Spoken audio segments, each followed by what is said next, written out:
इस वीडियो में दिखाई देने वाला ये व्यक्ति भले ही शारीरिक रूप से पूर्ण ना हो, लेकिन उनके हौसले, साहस और आत्मविश्वास पूरी तरह संपूर्ण है। मेहनत और ईमानदारी के बल पर उन्होंने अपने जीवन को सार्थक बनाया है।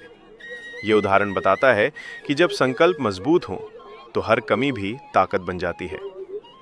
अक्सर असफल वही लोग होते हैं जो अपने कार्य को पूरी निष्ठा और ईमानदारी से नहीं करते और बाद में अपनी विफलता का दोष किस्मत पर डाल देते हैं। शरीर भले ही अधूरा हो, लेकिन यदि मेहनत पूरी ईमानदारी से की जाए तो सफलता को कोई रोक नहीं सकता।